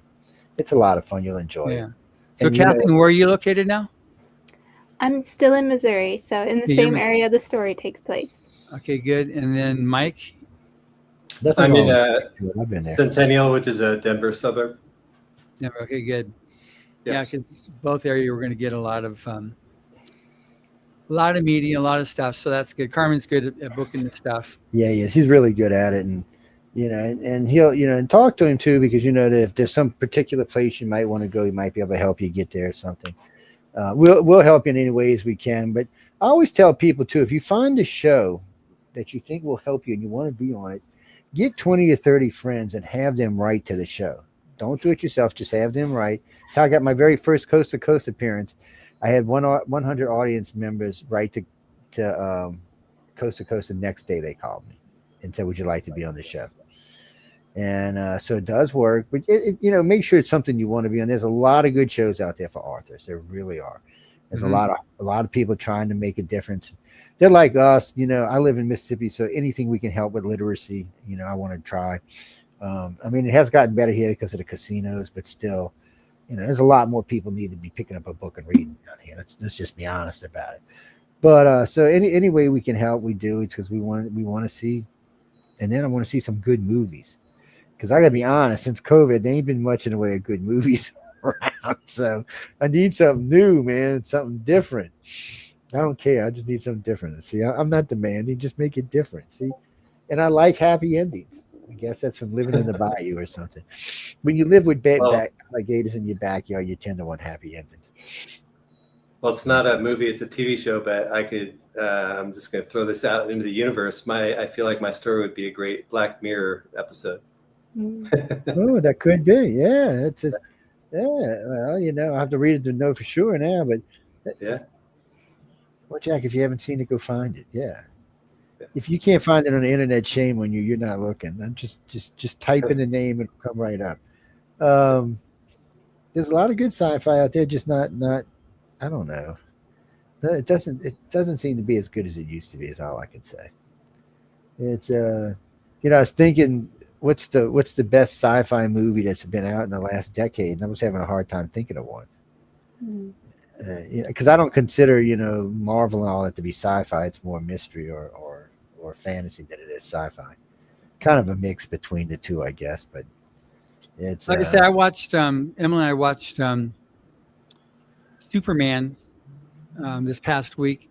Really enjoyed it because it was like old school Superman. It's again why I like both your stories, because you can actually have the hero and in the end, the hero remains, can be the hero and just doesn't have to be anything else. What do you mean? He had blue hair screaming in the sky? Come on now. What kind of hero is that? I'm just kidding. For anybody with blue hair writes me, I was just teasing. Jesus, Joseph. I'm just saying, I'm used to those kind of heroes now, so I'm just wondering. Yeah, I like the old school stuff. Yes, I do too. I'm not gonna lie. What Denise? What do you mean? Can you meet these two? No, you not like that. You can't know. You can only you either have to be a winner or invited to. I'm sorry, it doesn't. You can't just show up or anything. Have either of you gone to conventions? Mm. You have? I met you, John. I'm sure you don't remember me as a face in the crowd, but at Superstars in February, I went there and briefly chatted with you. I think maybe Emily was there. I can't recall, but Okay, good. Because when I picked, I was like, okay. Sometimes I fall prey, like, okay, I've seen so many people over the years at various conventions, but then because I recognize, I was like, but it could have been someone else that looks like you, or like, what's so good. So I did meet you then. So Superstars in Colorado Springs. Good. Yeah. And then I would definitely remember Rembrandt lady here, but it's but John does a lot of traveling, so he's all over the place talking. Yeah. So do you attend conventions at all, Kathleen? I'd like to more. I made it out to LTUE, which I did theirs the year they had it online too, and absolutely loved it. So I was really glad I could make it. Because I've taught there the last 3 years, I think, and I'll be there again this year. That's a very fun conference. Yeah, that's the week after Superstars. And John, you have to send us there because of the number 42, right? Exactly. Right. Yeah, it's definitely good for that. I mean, I was there because LTU was 42 last year. Mm-hmm. Yeah, so anyway, so I've been good friends with them since early on in both of our conferences. So maybe that's great. So hopefully you can make it out to LTUE again in Feb, so I can meet you there, and then we'll obviously see you in April for the workshop week and the event. But because if any of you come to LTUE or Superstars or like, then I'll work out getting you on to various panels as well, to help get you that kickstart, on getting people to know you. And it is a big deal at both those conferences to be a winner in Writers of the Future. And then LTUE also has the artist track where Tremini, who's the one that runs that track, is a winner this year in volume 41. So she'll be there running the track. And we have one of our judges is one of the main people there too at LTUE. But it's, just wherever we go, if you come, we'll do everything we can to help, give you that extra, we're always doing this fly, trying to help get you going on whatever track. And if you want to meet somebody, introduce you just to help get that going, because whatever can be done to get your voice heard above the other din of millions of others wanting to get their break, we'll absolutely do. Yeah, I mean, that's great to hear, John, and I'll follow up with you about that. I will be at Superstars in February, and actually, if you know the anthology that the conference puts out, I have a story appearing in that. Good for you. So yeah, love to do anything I can to. Yeah, absolutely. We'll definitely talk more about that later on. And then if Rembrandt lady gets out and goes to, like I said, LTUE or any place else, and then just as a winner, we automatically get you at pro badges at Dragon Con or at Salt Lake City Fan X, and then we can also help you get into other local shows as help you with how to do that. The shows that are more nearby to where you are. And obviously Kevin can help you too. They're being in Denver because you're right by where he is. Mm-hmm. And then we can get, if they have where you are there, Kathleen, I know they got the biggest ball of yarn in the world not far from you. And they got the biggest ball of rubber bands also. So that's pretty good. So I've been to Springfield. It's been a decade or so, but I was there actually on a radio gig. I was born in Wichita. I was born in Wichita, Kansas. And so, and I was raised there, and then went until at 7 years old. Then we went to Tucson, Arizona. But I was there in Kansas, so that Midwest is my roots. So I know all about the biggest balls of yarn and rubber bands and all that jazz. I was just Maybe it born should in be the called. swamp. Maybe it should be Stringfield instead of Springfield. Big ball of string. I'm not going to go with that one. They're pretty proud people over there. So Yes. But, So tell me, Kathleen, you don't have to incriminate yourself, but have you seen the biggest ball of yarn or the biggest ball of rubber bands? I haven't been up to see it yet. I may have to put that on my travel list. Oh man, absolutely. It's bucket list material. Lord. I've been through that. I don't think I'm going to go see that next time. I'll just keep driving. Okay. Look, last time I went up to see y'all at Utah, I had to stop off at Devil's Mountain just so I could see the Close Encounters thing. It's I was like, what? I recognize this thing. Like, I know this mountain from somewhere. What the hell is this? And then I seen the name of it. I was like, oh, that's from Close Encounters. Let's go take a look. You see stuff like that. I had lunch at the Great Divide. Matter of fact, ladies and gentlemen, there is a little hole-in-the-wall gas station restaurant thing at the Great Divide. They got one of the best hamburgers, chili dogs I've ever eaten in my whole life. I was stunned. So I'm just telling you, if you're there, and it didn't kill me either. So that's a real plus. I was surprised. I've done a lot of tramping across Interstate 10 and Interstate 20. So a lot of highway driving there and here and there. So do either of you guys have like web pages or websites that people can like find you and get to know you and chat with you? Yes. Girls first. Mine is KathleenPowellWriter.wordpress.com. Good. And Mike? Mine is www.strick.land. So that's my last name, just with a dot in the middle. Strick.land. Well, that's pretty good. That's pretty easy to remember. Yeah. I always tell people you should always make your domain names as short and as easy to remember as you can. It's somebody asked me what is yours? I said www.uprn.com. What? Like, yeah, it's easy, it's fast. But we own a bunch of them for different things. Yeah. So when they go to the pages, then so Kathleen, what are they going to find if they go to your website? There will be a list of the awards I have so far and a little about me with my bio. And there's not too much there yet because I just finished it today. So Okay, good. Yeah, you're doing it. Good. That's what In matters. preparation for today, which is awesome, smart. Yeah, see, because next time I see you, I'll put it on I'll bring it in the room with us. Yeah. And then do you have any downloadable stories yet? not yet. Okay. That might be something that'd be good to do, just like one of your stories that you're willing to share so people can find out what you write. Not obviously not the story that's in Writers Feature Volume 42, but if you've got anything else too that like that you're proud of, get people an opportunity to find you, and then probably and you can, after this, you can write and I can give you some more different tips of where to go to be able to offer a free download in exchange for email. Start building up an email database, because that's how you're going to, whether you go traditional or indie, because traditional now they're really pulling in their pincers on looking for new talent. They're like going for their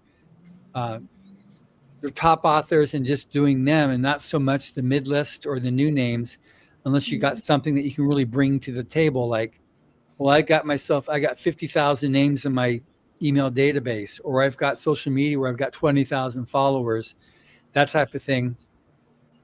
Then that'll make you stand out above others that say, no, I don't do that stuff. That's your job. And because the job is kind of like changing here. So write to me after this and I'll give you some contacts of how you can, like, if you got something like that to offer as a freebie, and the same thing to you, Mike, as well, to build up that database of your names, because you've got your newsletter. Like, how do you build your newsletter? You mean in terms of readership? Identity, email to. So, I mean, I built up, it's on the Substack platform. So some of the subscribership has come from there in terms of growth, if that's what you're asking. Yeah. Because that's the main thing, is like, how do you get, email marketing is still the best marketing, because that's, people have opted in, they want something from you. And that's how they can find out about it, is by getting that email. Then you can tell them, okay, here's the next thing. But if you've got your Substack, then that's also a way that you're getting the news out about yourself. But then whatever you can do to grow that Substack so that, say, yeah, okay, I've got a Substack with, I got 20,000 followers or 10,000 followers. It makes a big difference for a publisher to want to take you on, because they don't want to just, hey, I like that. So it makes, just makes a difference on somebody willing to support you, because they see it's not going to be all on them to carry that weight. And then you can pull up Kathleen's website too. I was just getting ready to look. What was it again, Kathleen? KathleenPowellWriter.wordpress.com. Okay, hopefully I won't forget it as I'm going along. Actually, you know what? Do me a favor. You can put it in the comments right there. See the comments section in there? I'll let you type it in there for me. It's because that way I got them. Now they'll be in the system next time I see y'all, so we can pull them up. Mike's came right up, no problem. Nice, clean, worked nice too. I like seeing clean, easy sites, Mike. It's a plus. Yeah, I also use WordPress, Kathleen, by the way. Yes, it's people get sometimes you get a little crazy with their websites. Yeah, functionally clean. That's what people like to see. Yeah, but there's a link right on there to access my newsletter for anyone who wants to. Oh, good. For that. Yeah, because I had you can post it in the comment too, because both of these will go out to the audience as well. Okay. Yeah, so they'll go out to the audience as well. I just had picked it up a different way. All right. Okay. Oh, okay. Yeah, I got it. Let me grab this. Wait, hold on. I'm gonna cheat a second. Sorry, guys. I'm playing with something while we're. And for those of you guys, while Joe's pulling the stuff up there, if you're not familiar with the Writers of the Future, go to writersofthefuture.com. That's a one-stop shop. We have the free online workshop. We've got a podcast. We've got the writing contest and the art contest. We've got a forum. It's won the best science fiction forum for like 3 or 4 years now in a row. And it's just, if you're a writer or an illustrator, take a look and see what the rules are, and you can just submit. The worst that's going to happen is that you get an email saying, thank you very much, submit again. And the best that'll happen is you get a phone call from Joni Labaki. And with that, what was the call like when you received it, Kathleen? How'd that go? Who is this Joni person I always hear about? I'm sorry, guys. Yeah, so when Joni called me, I've actually had 3 phone calls with her that she got to call and tell me, because I've been finalist 3 times, and the last one was the one that won. So I always love it when she calls, because as excited as I am to hear from her, she is even more excited to call me. So it's just wonderful to have her kind of hype me up and be like, you did it, you did it, you did it. So it's absolutely marvelous. Well, that's good. And Mike, what about you? Yeah, I had no expectation that I would get a phone call because of how quickly I wrote that story and submitted it.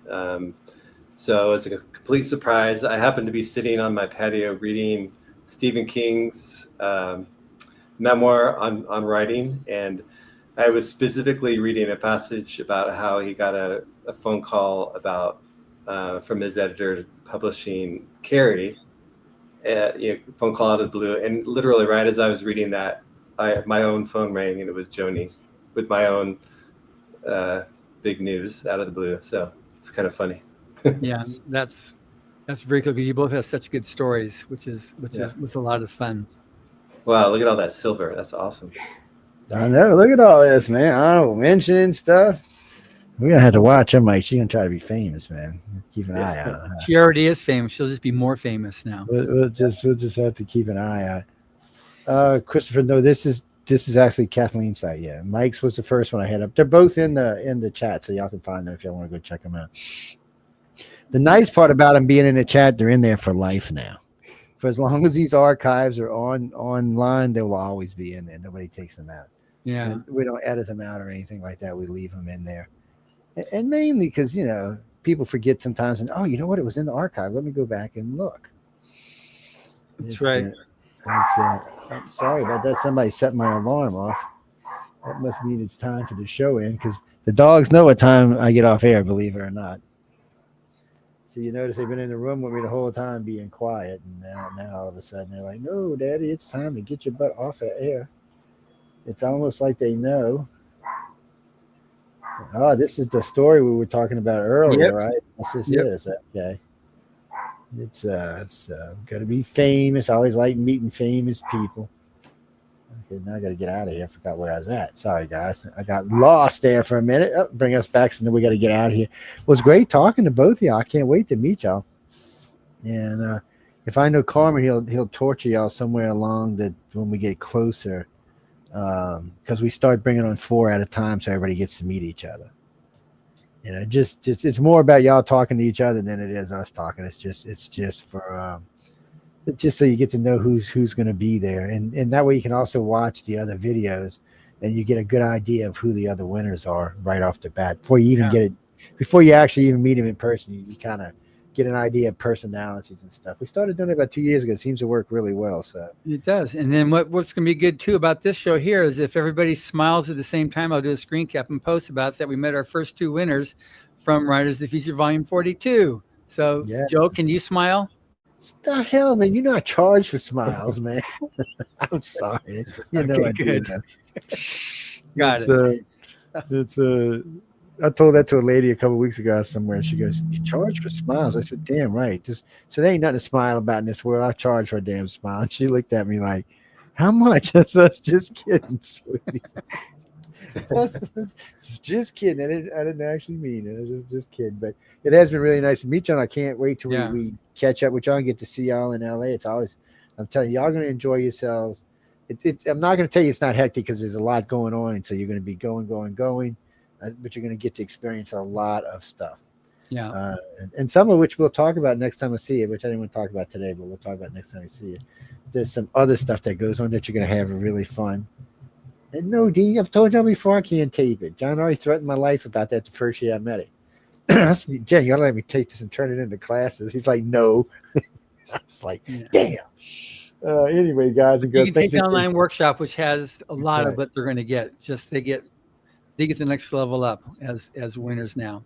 Anyway, so you two are ones I was most looking forward to meeting, because I've seen your news from Stricklandia, Mike, and I was so impressed with that. And then your story, Kathleen, of how you were inspired by the Hubbard essay, and then you used that to be able to write your story that you submitted and you won with it. That was, and the fact that you've been working at this thing for so long. So that was really good too. So I'm so happy to be able to meet both of you today. Yeah, so am I. So can't wait to see y'all again. I know we're going to get out here.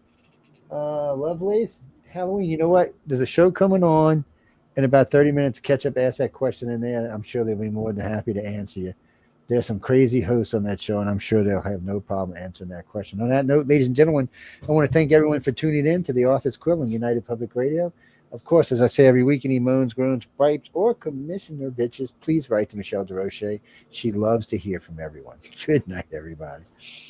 Dude.